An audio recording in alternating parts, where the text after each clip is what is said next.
The first one was about 41 minutes. It'll probably be the same, maybe slightly longer if we have some interaction between, but Sure. yeah, okay. How you doing? Doing fine. It's just, yeah. Cool. All right, I'm going to share screen here as well. Here we go. I think this is the one. Yes. Okay. Okay, so this is the second of our series of trainings. This one is on working in SurveyCTO. The first one that we did was building your survey, developing your survey. We did that one last week. The video is posted to that. I'll also post a video and the link to this. I'll post a link in the video caption here to this video once I post it, so that you can access the other training as well, videos and the notes as well. Cool. Just FYI, there's like a blank like box. There's like that are You're anyway, seeing a blank it's box fine. right It's now? not obscuring the slides too much. It's like gray boxes that are over part of the slide. Oh, I'll bet it's my video boxes. Is it gone There now? we go. Now it's gone. Yeah. Okay, I'm so glad you pointed that out. Thank you. Hopefully that's not present in the other one as well. I Okay. watched the other one and it looked fine. So Okay.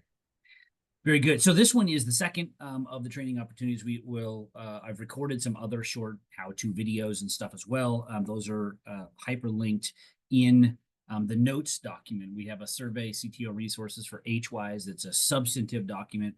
We've compiled of a whole bunch of resources, and including links to the other videos and trainings that we've got in there. But SurveyCTO has a ton of resources available as well. I'll talk about that a little more towards the end of this presentation, the kind of resources available. So as a refresher, you've presumably watched the video or done through the training on developing your survey. Where we start is with the data dictionary, which is our, all the questions and responses and some of the question logic that we have in our survey.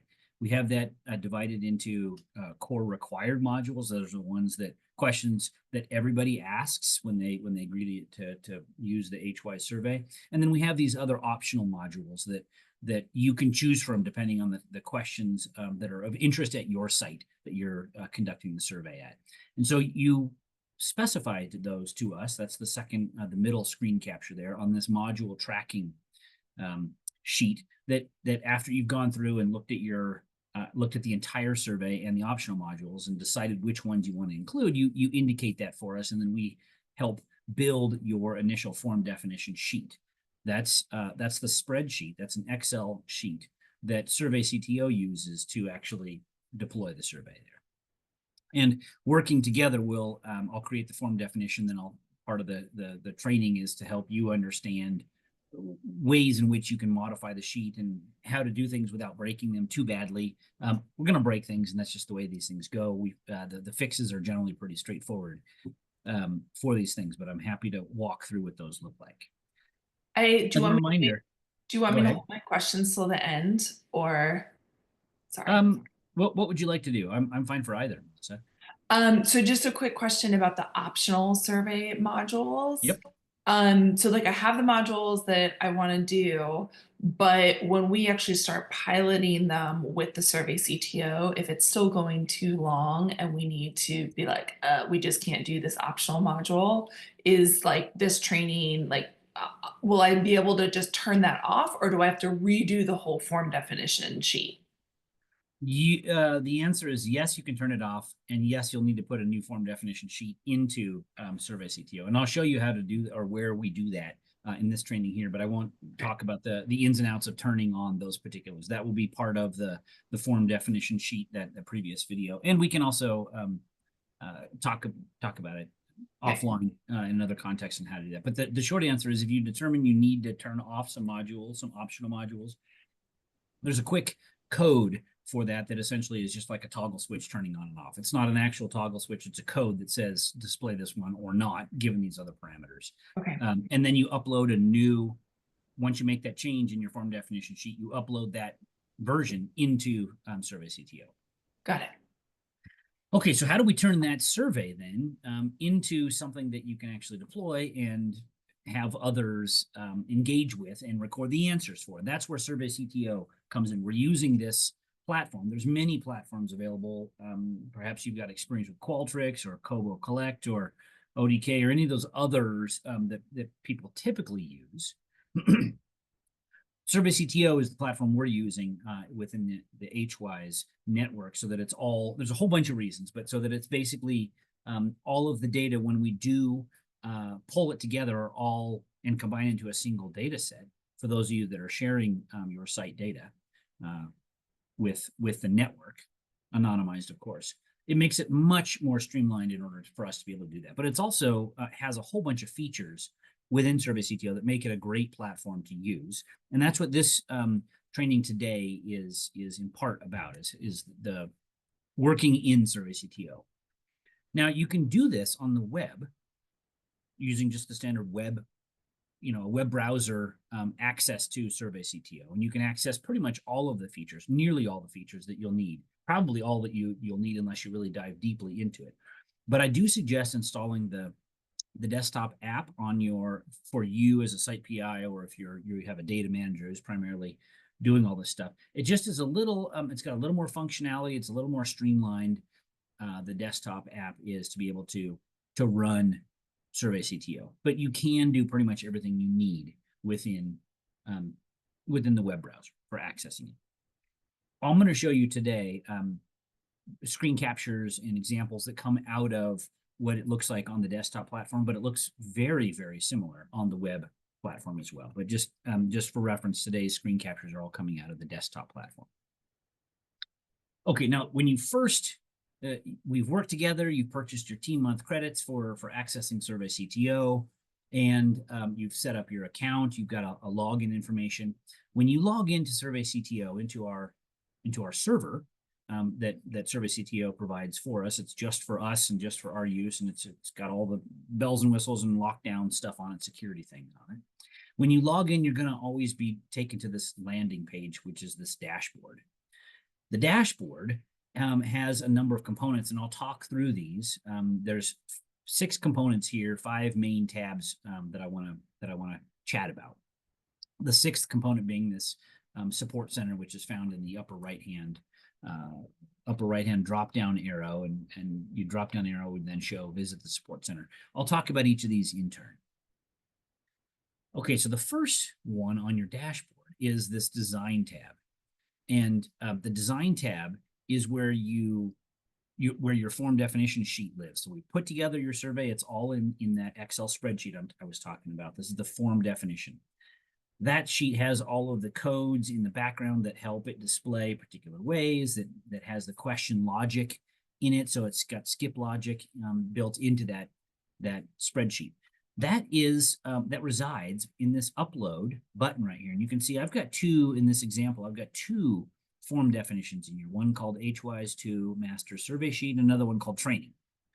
And you can have a number of form definitions in there. If you had, for example, you're doing the HWISE survey, but you're also doing water quality sampling, and you have a different survey form definition for that, you could, as an example, have that loaded in there as well. Now, the form definition sheet, if you make changes to it, you'll make changes on I recommend making changes to the spreadsheet itself on your local machine, and then uploading a new copy of that, a new version of that spreadsheet, the form definition, into SurveyCTO. That's under the design tab, and you would just click this upload button. It wouldn't, so if I was uploading this new master survey sheet and I click the upload button, I have a different name for the file name, but everything else in it is different, or is the same. It would just overwrite this master survey sheet with a new date time stamp on it to say when it was deployed. I recommend that you keep multiple copies. Anytime you make changes in your form definition sheet on your local machine, save it as a new version in the file name, just like a date time stamp on it, 19 March 2025.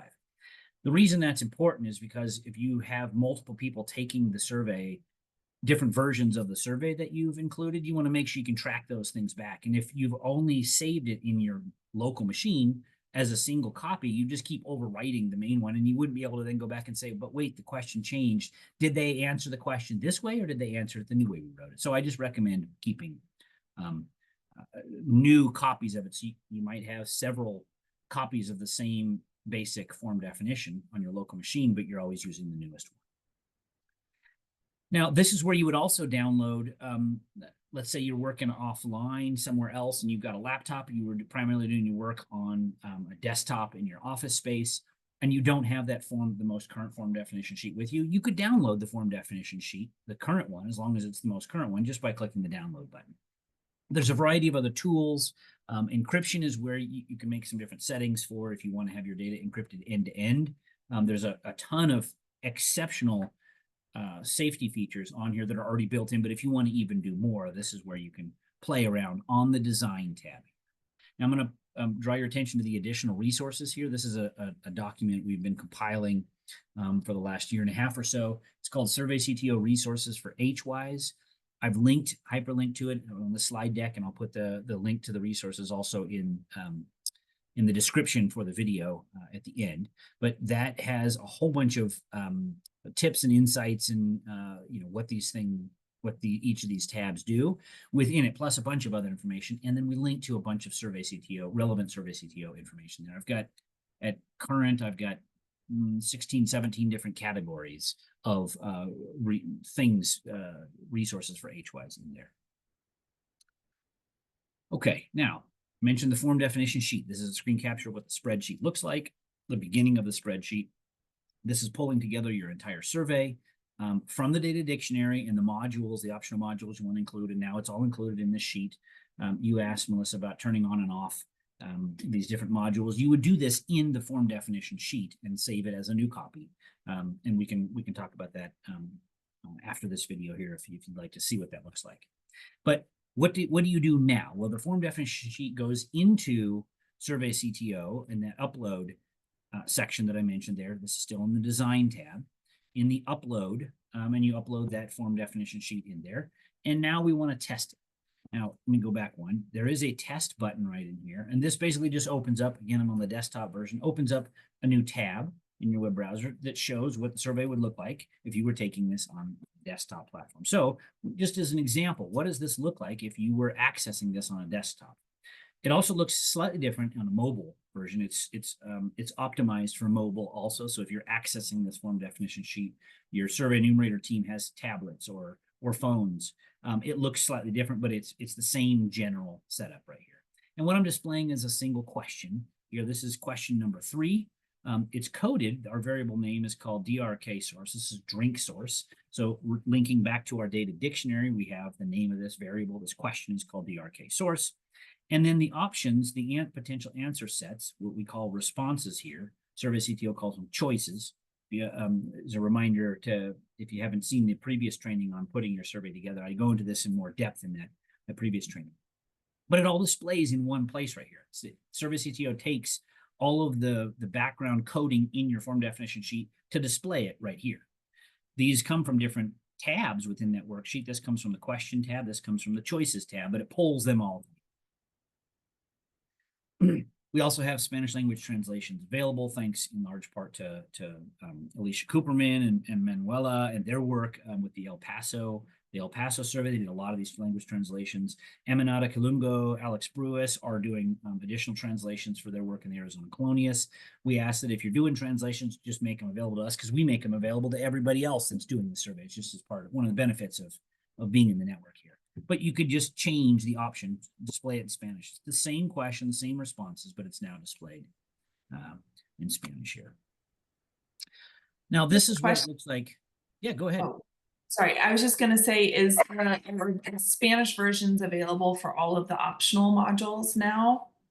Yeah, thank you for the question. So not all of the optional modules yet have Spanish translations. Only optional modules that people have already deployed at sites where they were using those optional modules, those are available if they were in Spanish language translation. But many of them are available. I'd say at the moment, like 70% of them are available in Spanish. So if you are looking for Spanish language translations, you would just look in your form definition sheet to see, are there, let me go back up a couple things here. Well, each of these fields right here, there's a field label and label. The next columns to the right of it are field label Spanish and label Spanish. If those are populated, if they have you know, what's already in it here, enumerator, present the participant information sheet. If you see that in Spanish, then it's already got language translations for that particular module.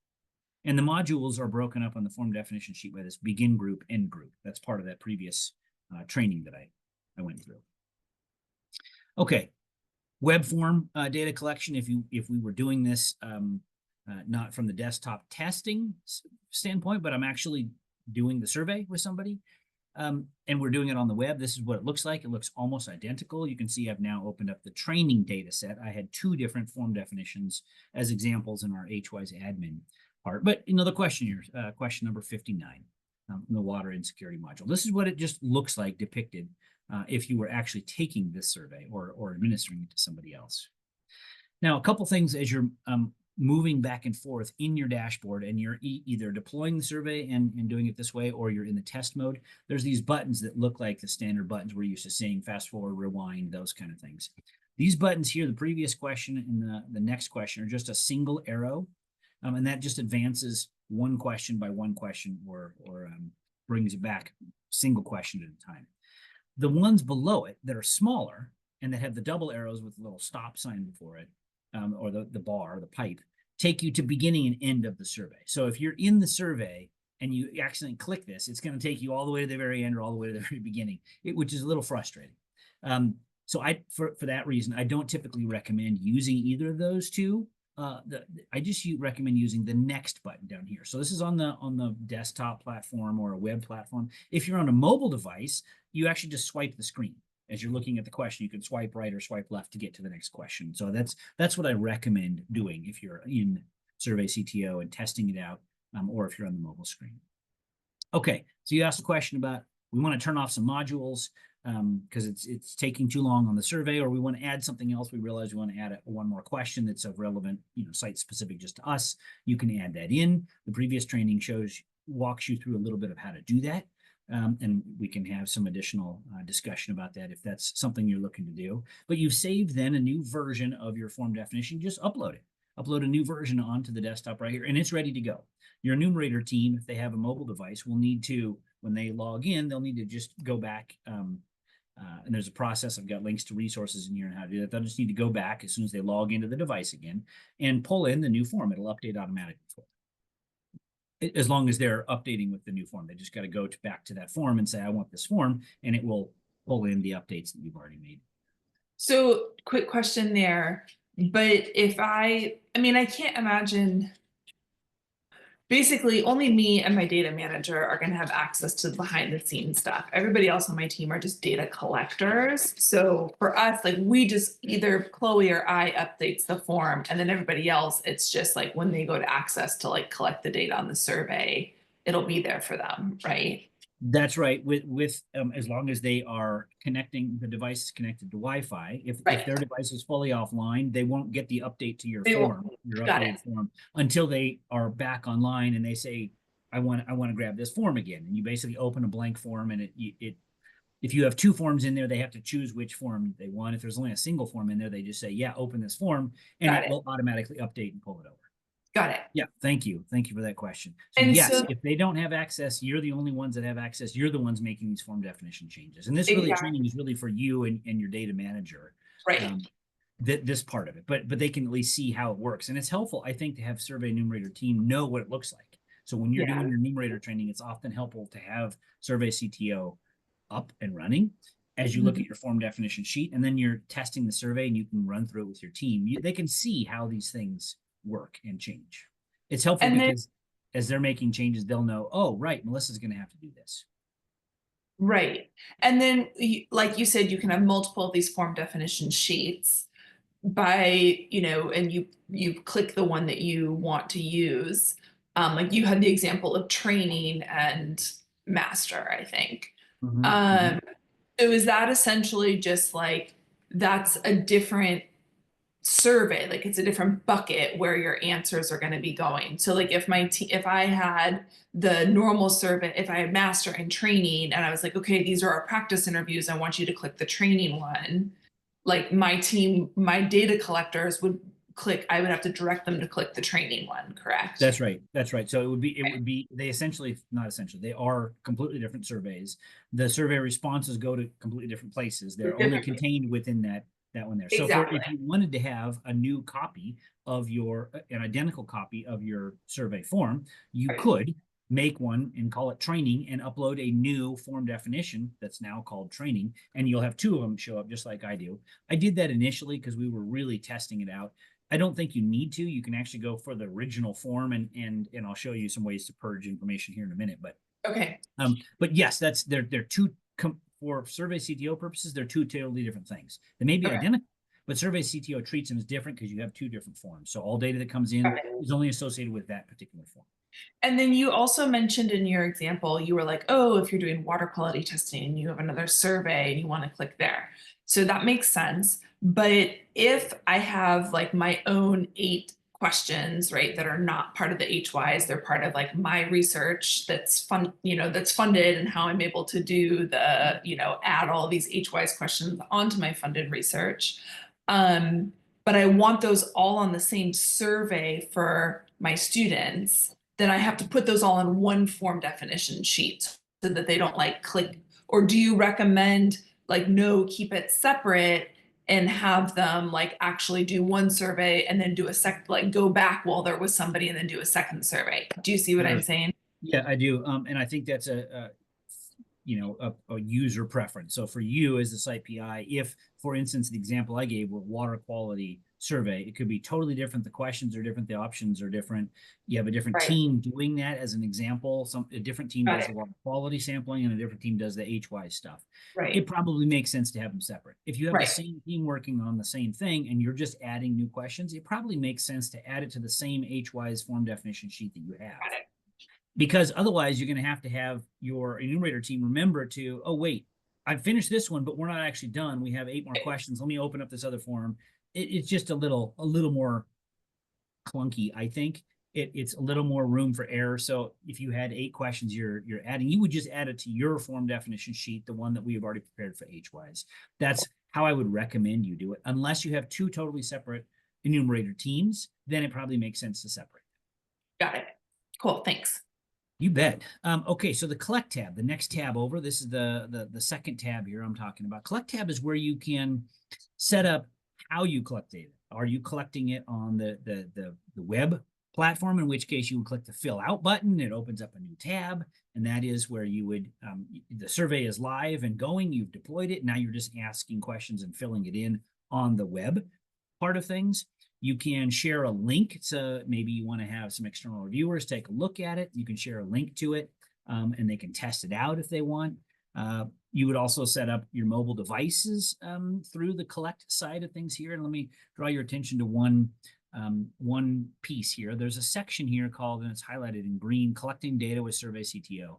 The very top section of each of these tabs is usually some information resources and like mini training module things. So right now I've got it collapsed. I could expand that section, including one called mobile data collection, but it walks you through there how to set up collection on these things. Or in this case, it's collection, but if you were in design, it walks through, getting you more familiar with how you design your survey or monitor those sorts of things. So I just want to alert you to that. I've collapsed them right now because I just want to show for our purposes what it looks like here. Now, you can, as I was mentioning earlier, you could purge data. Let's say you had somebody taking your survey enumerator team was testing it out, or you tested it in a classroom and had students fill it out, or your team did it as part of their training, or they went to 5 households that aren't going to participate in the full survey, but were willing to do a practice thing. And you've collected that data. It's already been submitted. They submitted the form. You could actually purge that in this collect tab right here by using the little purge button. Caution you in doing so because you want to make sure you're not accidentally purging everything. They give you options. There's lots of these warning things that pop up. So I think it's fairly fail safe if you're not just clicking through quickly, but reading the different stuff in here. But you could purge by date. So let's say you did your enumerator training 1 week and you filled out 5 or 7 of these things, your enumerator team did, but you weren't collecting data until starting, some 14 days later. Then you could go back and look at that and say, oh, right, those were test ones. I want to delete those ones. You can delete it by date. You could also delete specific submissions, and this allows you to go in and do that. So the purge option is there under the Collect tab. Now, under the Collect tab, there's also the settings, this little settings wheel that you're familiar with, probably with all kinds of other things we do online. It's similar here.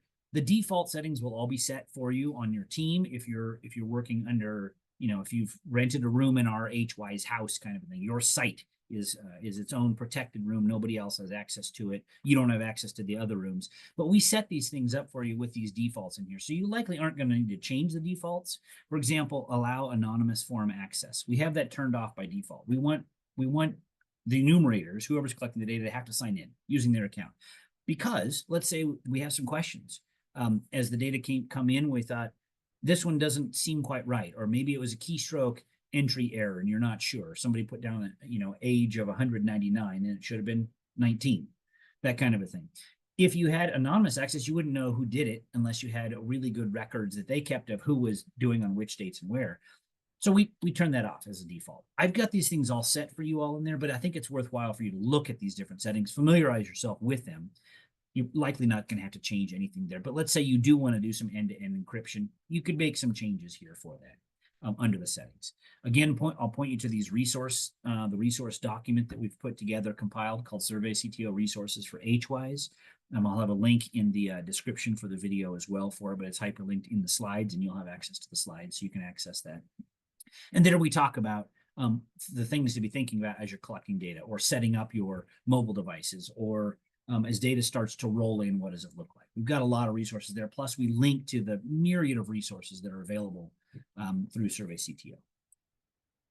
Okay, the next tab over, this is the Monitor tab. This is where, as data starts rolling in, where you'll get an idea of what it looks like. Some people like to pull the data in and look at the raw data themselves, maybe looking at it on spreadsheets in Excel, or maybe they use a statistical software program or something. I use R or Stata all the time. Other people use SPSS.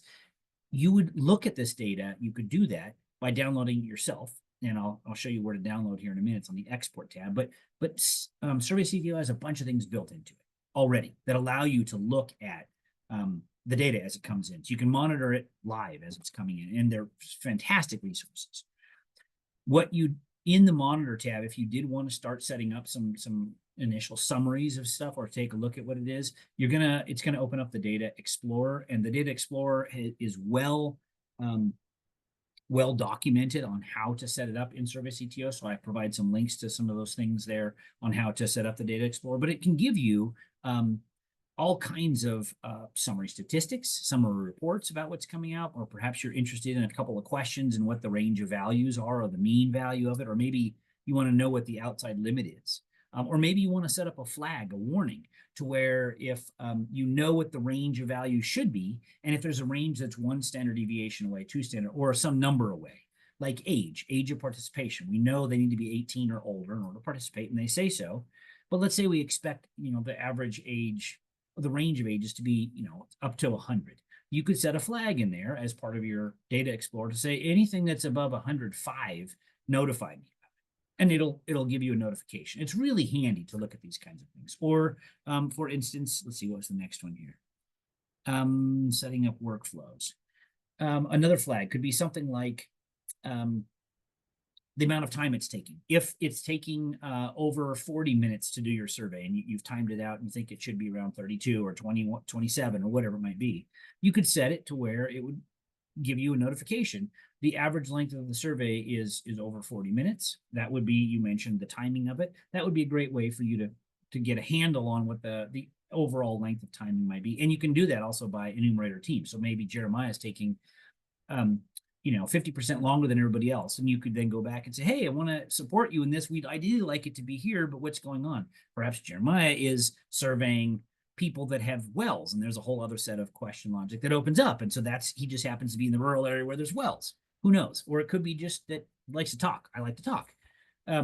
This allows you under the Data Explorer to start seeing what those things are, and you can get these early peeks at all of your data. And you can do incredible things with the Data Explorer. I've set up a number of summary things just to take a look at them, but it's a great way for you to explore as data starts to roll in. Now, you can also, as the data is rolling in under the Monitor tab, you can also set up workflows. For instance, you might say, until we all do a team check on our data that's starting to come in. I want to hold them and I want to look at them. And before it actually goes into the master data set that's collecting all the data. So it would be like setting up a little bit of a temporary roadblock where you look at all of the data that's coming in, and then you approve it. You say, yeah, that looks great. It's good to go. Move it into the final master data set. You can set up those workflows here under this monitor tab by where is it? Review workflow. There's a button that says review workflow, and you can set up workflows for what that looks like. Perhaps you add a new question, or you change the way your enumerator team is asking the question. Something's not landing correctly with one of your new 8 questions that you have that's not an HWISE questions, maybe, as an example. And you know you've changed it at this date. You could say, oh, I want to set up a workflow where now I hold all the submissions. Let's look at those compared to the other ones that have already been submitted and see, are these things, is it working like we want? Great, it's working. Put those into the thing. So you can set up these workflows here, which is a really handy function. You can also look up specific responses. These are, they have a specific key in the form definition. It's a UUID. It's a sort of an automatic time user stamp that's unique to each response. Not each question, but each respondent that's a submitted form. So you could look these things up. And again, I want to highlight that these sections up here under the monitor, these 2 sections, I've collapsed them right now, but you can see it says unhide this section. When you land here, it'll actually be unhidden to begin with. I don't think you can default collapse it. I collapse it every time, but it's definitely worthwhile to go into it the first few times you're in here to remind, to get the trainings and the resources available. And including the summary statistics, where you might put in a report. I want to do summary stats on these 8 questions that I'm really interested in. It's not all the questions, but it's these 8, and I just want to see what this looks like. And you can monitor it live as they come in. You can see it's coming in on what days, who's submitting them, from what region. You can set all these up under summary statistics. So there's a lot of tools available under the Monitor tab in this Data Explorer. Definitely recommend getting familiar with the Data Explorer with the resources. Again, we have a link to that, to all the Data Explorer resources that SurveyCTO provides in our that document, SurveyCTO resources for HWISE. Okay, I've mentioned a little bit of monitoring data. I'm not going to mention it in detail here. I do have another video recorded, a 15-minute video that walks people through what we recommend as a QA, QC as data is coming in. The main point I want to make here is that with the Data Explorer and under this Monitor tab, you have a lot of things at your disposal to see what's working and what's not, what the data looks like it's coming in initially.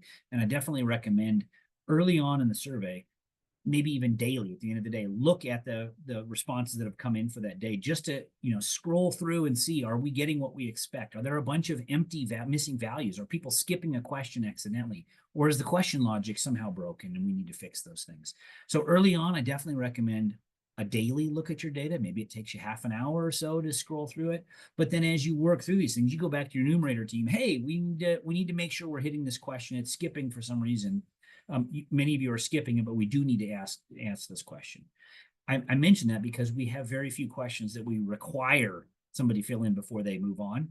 It's basically the very first questions that are, do you want to participate? Are you 18 years of age? Those kind of things. The rest of them, your enumerator team could conceivably just skip through them and not actually asking. We don't want that. So this allows you a chance to look at those things and see maybe an other text box people are filling in for an other fill in a response on something, and you're seeing there's a whole bunch of these other things. You could then add a new response category to your form definition sheet and update it so they could then click it and don't have to type in other. It might speed them up by 20 seconds, that kind of thing. But the regular monitoring is really important. And then you can do less of it as time goes on. After the first week, I think I was looking every second or third day. And after the third week, I think I was down to checking once or twice a week just to get a handle on it. But definitely have found a lot of value in looking at these things and doing quality control, monitoring your data quite a bit to begin with, and then that time comes off as you move on. Okay, Export tab. This is the place where you would download your data. You've got your surveys done, or maybe you're only partway through and you want to download some of the data because you just love to tinker in whatever software program you're used to tinkering with it in. You download data in the Export tab. It's also where you can, if you've got data summaries that you want to share with somebody, you can share data summaries here, external viewers. If you set up a data summary, there's a little share button that we're used to seeing in other platforms. You could share, for instance, a data summary. You want somebody else to take a look at it, an external reviewer who's like, hey, take a look at these things. This is what we're seeing, and let us know your thoughts on whatever's coming in. There's a lot of things you can do under the export tab here, including publishing to other cloud services. Right now, we have it set up to where when you submit form data, and your team does, it only goes into and is stored in SurveyCTO in a secure server location with all of the proper security functions, actually higher than most universities require. But let's say you did have part of your IRB that you're going to be saving this and exporting it to Google Sheets, and you've got your own site for where data is being. You can push these things to other places that you have data. Let me think. There's a number of formats you can export your data in. If you wanted to download it as raw, I've shown here at the bottom of the screen. CSV is the default for that, and then you can import it into other things. But it also exports as save files or XLSX files. But as I was mentioning, you could push it to other cloud services. You could push it to Google Maps if you wanted to have, and there's all kinds of trainings that SurveyCTO has for this. Zapier, another online cloud data database publishing thing. If you had all those things, SurveyCTO can do that if you wanted to. We haven't done that yet. I have tested Google Sheets. It seems to work pretty fine for that. But we basically, because we have security things, and we've all agreed we're going to share our data, the HWISE data, amongst the network, but it'll be anonymized. We don't want these things to be going out to other places. So for me, I wanted to make sure we were locked down security first on it. So it's only in SurveyCTO, and right now you are the only one that would have access to those data sets, or your data manager if you provided that level of access. But there's lots of function. Yeah. So hang on, I just lost my question. Oh yeah. So when we pay to have access to SurveyCTO or whatever, like I'm paying for the 3 months or 2 months or whatever that I'm doing data collection, are we paying just to collect data? Or like basically what I'm saying is once our 2 months are gone, like we've done the data collection, our 2 months are gone, our data is in SurveyCTO. If my credits expire, am I not allowed to go in and access the data anymore? Like, do I have to be sure to download that data in whatever format before That's right. You will have to download it. expires? Yes. Yeah. It's just like any other service that we provide, payment for. Once we stop providing payment and it expires, then you don't have access to that service anymore. So we definitely definitely recommend, and I've got another short video on downloading your data once you're done with your team. It's that 15-minute video I recommended or mentioned earlier. I've linked to it in that SurveyCTO resources for HWISE document. And it's a short walkthrough with what we recommend you do. So the short answer is yes. When your team month is done, you don't have access to your team anymore. Yeah. So we definitely want to make sure you get the data that you have, and then you can work with it. But I don't walk through the details of that here. I have another video that's 15 minutes just to talk through what do you need to make sure you get off of SurveyCTO before you're totally done. Okay, and then one follow-up question to that. If we then need to start collecting data again another month, but like take a break between, when we reactivate and we pay for credits again, is everything there back again, or do we have to start over from scratch? The reason why I'm asking is that I'm hoping that we can get all 100 of our surveys in 6 weeks with my enumerator team. But if for any reason we can't, then we'll have to take a break over the summer and then come back and potentially be doing some more data collection in the fall. So like in that example, could I not pay for June, July, August, but then start paying again for September? And what would happen in that case? Yes, thank you for that. So we do have, I have under the configure tab, I'll talk about it in a little more detail. But the short answer is yes, if you anticipate collecting for a period of time, needing to take a pause, and then coming back to it, it's no problem to do that. You don't have access to the keys to your room in the house, your site on SurveyCTO, but it still sits there, and everything that was in that room is still in that room. So when you fire back up your team again, it's all still there. It's all there. Okay, awesome. Yeah. Okay, so the export tab, the next tab over is where you would download your data. Oh, I think I was already in export tab, wasn't I? I was in the export tab. Okay, I'm talking through these things. I mentioned earlier about saving multiple versions of your form definition sheet. I also recommend saving 2 versions of your data when you download it. The reason being, you'll have one that you'll download that you'll never touch. It'll just be your, something went haywire, everything broke, I don't have access to it, and all the changes I've made. So you have that copy, and then download a second copy of it. That becomes your working copy. I usually rename mine working or something like that, but I have a folder that I never touch the raw data in, just in case something happens. I have it backed up at multiple cloud places, plus a hard drive. So when you're downloading your data from SurveyCTO, I definitely recommend downloading your data and making 2 copies of it. One you don't work with, the other one you work with. I have a number of these other tips and resources, plus links to SurveyCTO resources in that document that I put together that I mentioned, the SurveyCTO resources for HWISE. And there's a section in there on thinking about downloading data, pausing your team and resuming it, those sorts of things. What do I do at the very end of it? So I just, again, direct you back to that document. There's a lot of resources already there. Okay, the last tab here on your dashboard when you're in SurveyCTO is the Configure tab. This is where you set up your team. What's your team in, you have an enumerator team. You've got you and a data manager maybe, and your enumerators, say.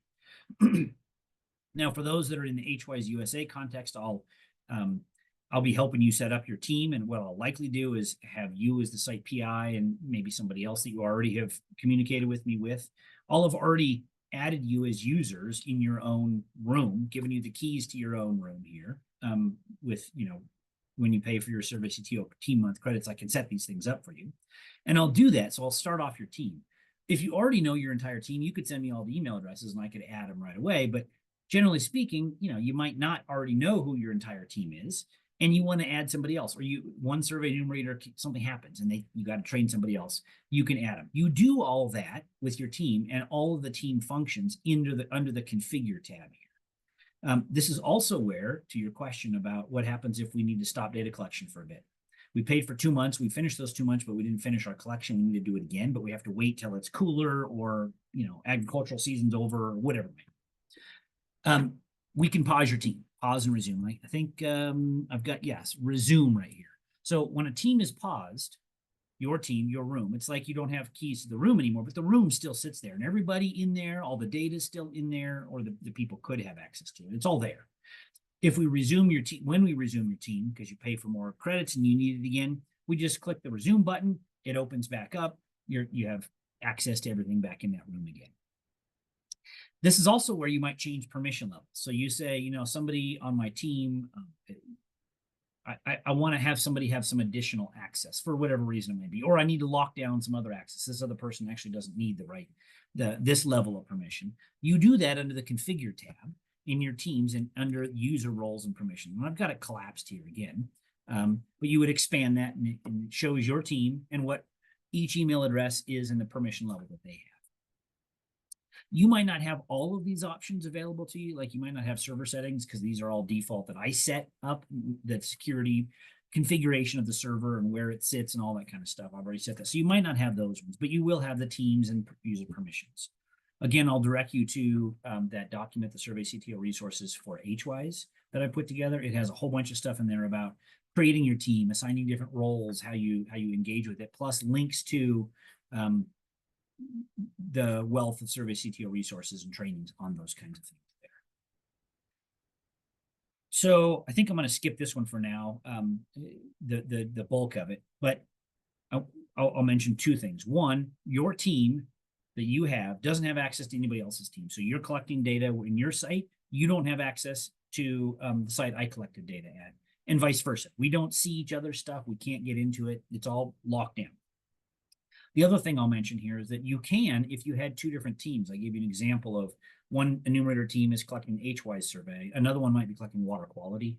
You could have 2 groups within your room, within your team, and you can set the permissions to where they may not have access to each other's stuff. If they're totally different enumerator teams, they may not need to. And so you've trained one team on how to do something, but not how to do the other thing. You might not want to give them access to those things. You can do that. You set that up in the Configure tab with the permissions.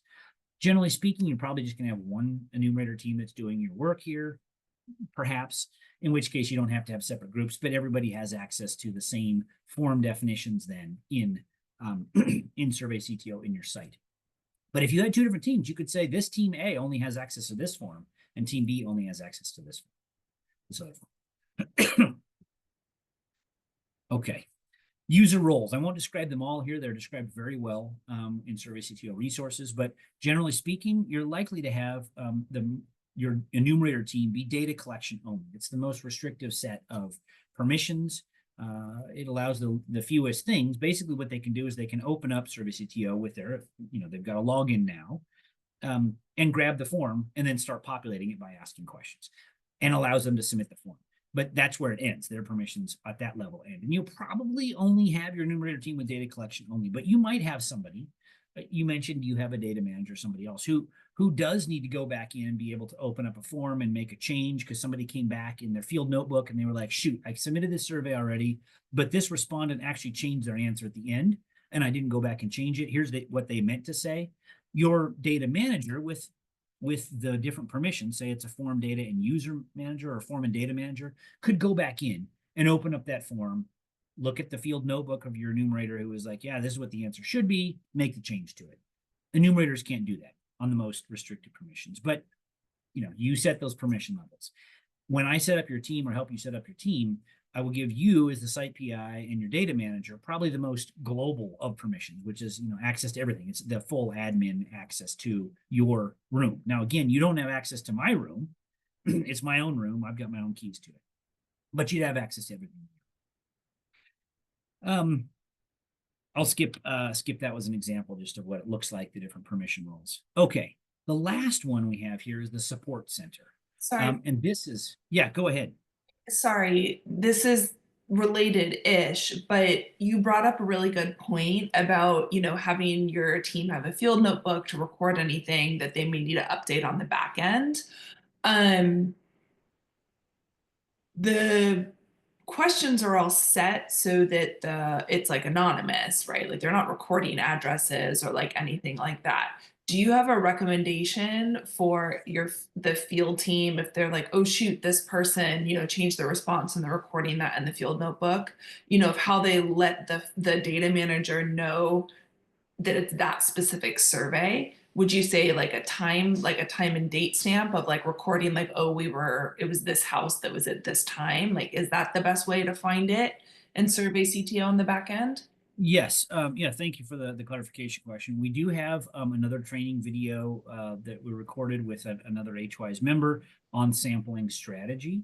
Right. It's a half-hour video that we talk through some of the things to be thinking about with survey strategy. The short answer is you will have an idea already because you know which households you're sampling. If it's, if you're doing a random sample, you're in a census block and you're saying I'm doing every third house and I'm starting here. So you'll have something like that. We do provide some fields in the form definition that allow you to enter that information, some identifiable information for their address or a geolocation. One of the things that's in there is, here's my location, and it can access the mobile device with the GPS coordinate. That's helpful for you because you already have whatever your sampling strategy looks like, and you need to know whose responses this was. Yeah. The anonymous part comes when you've downloaded the data, and I'll talk you through some different strategies. I have different video training on how to do this. But when you share your data with HWISE, there'll be a process that you go through to anonymize this, where it's no longer an address, say, that comes into the main database. You'll still have it. And however you set it up with IRB, you've got some identifiable things that you keep separate, but you keep a key. Right. You keep a key of what those things are. So got some training that will help talk you through what that looks like for identifiable stuff. We'll strip out identifying information when you turn over the data, the HWISE related data, your data that you collected to the main data set for the comparison across those things, but you will have identifiable information that you will treat somehow.